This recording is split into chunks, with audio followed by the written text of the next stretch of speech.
Shalom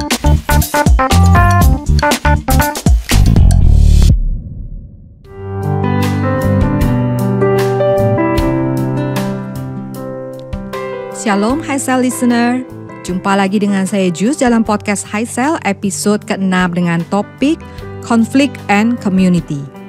Podcast Highcell bisa kamu dengar melalui channel YouTube, Instagram, dan Spotify.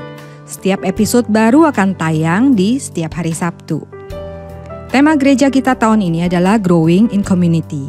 Di episode 5 yang lalu, Lause Surya sudah bahas topik The True Community. Nah, di episode ke-6 ini kita akan lanjut bahas lebih dalam bagaimana memiliki komunitas yang indah dan mendukung pertumbuhan kita sebagai tubuh Kristus sehingga kita bisa menjadi the beautiful community.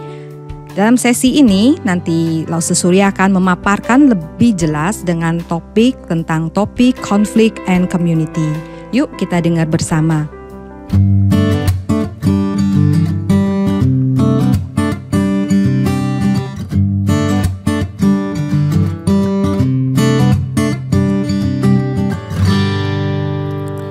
Ya, Bapak Ibu Saudara sekalian, kita tahu Yesus adalah kepala gereja. Dia pusat orientasi kita dalam kehidupan berkomunitas. Kita tahu firman-Nya lah yang seharusnya menjadi penuntun kehidupan kita dalam berkomunitas. Kita juga tahu Roh Kuduslah yang mempersatukan dan memelihara komunitas kita. Semua ini benar adanya. Namun pada kenyataannya semua prinsip kebenaran ini tidak selalu terjadi sesuai dengan harapan kita. Ini tidak mudah untuk kita wujudkan. Setiap kita memiliki kepentingan dan kebutuhan pribadi masing-masing. Semakin besar satu komunitas, semakin beragam kepentingan dan kebutuhan yang ada dalam komunitas tersebut. Dan kadang-kadang sadar atau tidak sadar, beberapa di antara kita menganggap diri kita sendiri itu lebih benar, lebih penting dari yang lain. Sehingga pikiran dan perasaan seperti ini kemudian berkembang menjadi sikap dan perilaku yang merendahkan sesama saudara dalam komunitas. Dan bahkan berkembang menjadi mengabaikan kepentingan atau kebutuhan sesama saudara dalam komunitas. Bapak Ibu Saudara sekalian, bukankah seringkali hal-hal seperti inilah yang memicu konflik di antara kita? Dan apabila kita membiarkan konflik ini semakin berkembang, bukankah kita sedang meresikokan komunitas kita ada di dalam bahaya perpecahan?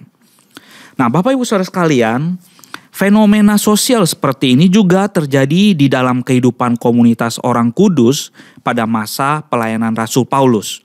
Oleh karena itu, Paulus menghimbau dan menasihati jemaat di Filipi untuk memelihara persekutuan di dalam Kristus. Rasul Paulus dalam Filipi pasal 2 ayat 1-4 berkata demikian. Jadi karena dalam Kristus ada nasihat, ada penghiburan kasih, ada persekutuan roh, ada kasih mesra, dan belas kasihan. Karena itu sempurnakanlah sukacitaku dengan ini. Hendaklah kamu sehati sepikir, dalam satu kasih, satu jiwa, satu tujuan, dengan tidak mencari kepentingan sendiri dan puji-pujian yang sia-sia. Sebaliknya, hendaklah dengan rendah hati yang seorang menganggap yang lain lebih utama daripada dirinya sendiri. Dan janganlah tiap-tiap orang hanya memperhatikan kepentingannya sendiri, tetapi kepentingan orang lain juga. Dan Bapak Ibu Saudara sekalian, kepada komunitas orang kudus di kota Korintus, Rasul Paulus juga memberikan nasihat yang kurang lebih sama. Di 1 Korintus pasal 1 ayat yang ke-10, Rasul Paulus berkata demikian. Tetapi aku menasihatkan kamu, saudara-saudara, demi nama Tuhan kita Yesus Kristus, supaya kamu seia sekata dan jangan ada perpecahan di antara kamu. Tetapi sebaliknya, supaya kamu erat bersatu dan sehati sepikir. Nah, melalui teks firman Tuhan yang kita baca ini, kita diajak Rasul Paulus untuk mengenali hal utama yang menjadi penghalang. Atau kalau kita mau sebut ini sebagai the ultimate toxic dalam kehidupan komunitas orang percaya. Apa itu Bapak Ibu Saudara sekalian? The ultimate toxic. Itu adalah mencari kepentingan diri sendiri dan puji-pujian yang sia-sia. Sikap dan perilaku ini muncul dari pikiran dan perasaan bahwa diri sendiri lebih utama, lebih penting dari orang lain. Akibatnya, orang seperti ini akan jatuh dalam memperhatikan hanya kepada kepentingan dirinya sendiri. Nah, Bapak Ibu Saudara sekalian, yang bekerja di balik sikap, pikiran dan perasaan ini adalah dosa kesombongan. Dosa kesombongan adalah pemicu bagi seorang yang mengembangkan pikiran dan perasaan bahwa dirinya sendiri lebih utama dari orang lain. Dosa ini mendorong seorang menjadi pribadi yang haus akan pujian terhadap dirinya sendiri. Ada keinginan yang besar untuk mendapatkan pujian dan apresiasi dari orang lain untuk dirinya sendiri. Dan hal ini menjadi satu kebutuhan yang terutama dalam jiwanya. Ini membuat semua ibadahnya kepada Allah dan pelayanannya kepada Allah, serta pelayanannya kepada sesama saudara seiman dalam komunitas, itu semuanya menjadi sia-sia saja. Nah, Bapak Ibu Saudara sekalian, apa obat penawar untuk mengatasi the ultimate toxic? Penawarnya adalah fokus on Jesus. Mari kita kembali mengarahkan hati dan pikiran kita kepada Kristus. Ketika kita kembali mengorientasikan hati dan pikiran kita kepada Yesus Kristus, Sang Kepala Gereja, empunya komunitas kita, kita akan menemukan bahwa ada nasihat yang penuh hikmat bijaksana dalam kuasa Roh Kudus dan kebenaran firman-Nya. Kasih Kristus sebagai dasar, dan kasih itu mengalir dalam kehidupan berkomunitas. Kasih itu memberikan kenyamanan dan menghiburkan jiwa-jiwa setiap orang dalam komunitas. Nah, persekutuan yang intim dengan Allah melalui keberadaan Roh Kudus dalam diri setiap orang percaya, dan Rohnya yang kudus itu juga mempersatukan sesama saudara seiman dalam Yesus. Sehingga setiap kita dimampukan untuk saling mengasihi dan menaruh belas kasihan satu dengan yang lain. Bapak Ibu Saudara sekalian, dalam tradisi Reform kita mengenal bahwa gereja adalah persekutuan orang-orang kudus. Nah, selama ini kita memaknainya sebagai persekutuan orang-orang Kristen dari segala waktu dan dari segala tempat. Setuju Bapak Ibu Saudara sekalian. Namun, izinkan saya mengajak Bapak Ibu Saudara sekalian memaknai tradisi ini dengan lebih praktis lagi. Bapak Ibu Saudara sekalian, gereja adalah persekutuan orang-orang kudus.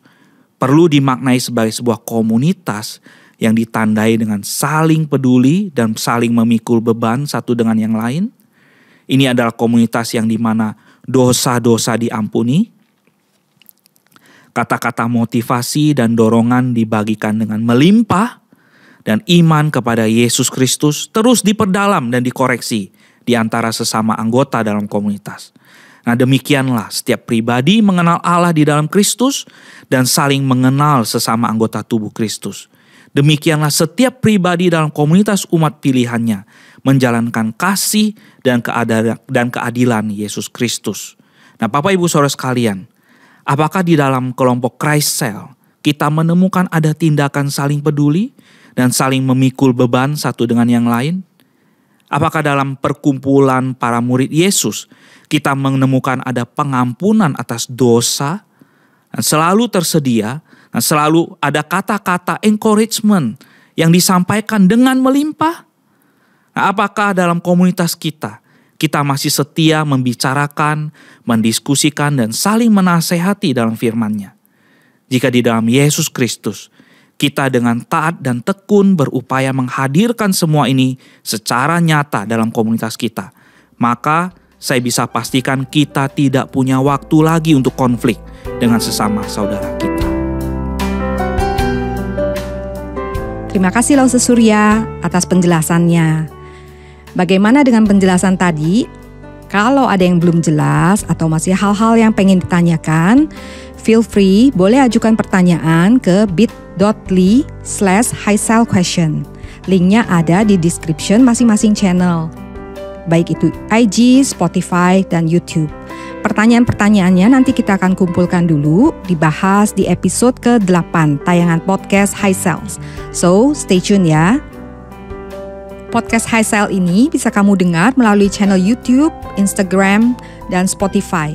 Setiap tayangan episode baru ada di setiap hari Sabtu. Thank you for listening. Sampai ketemu di High Cell berikutnya.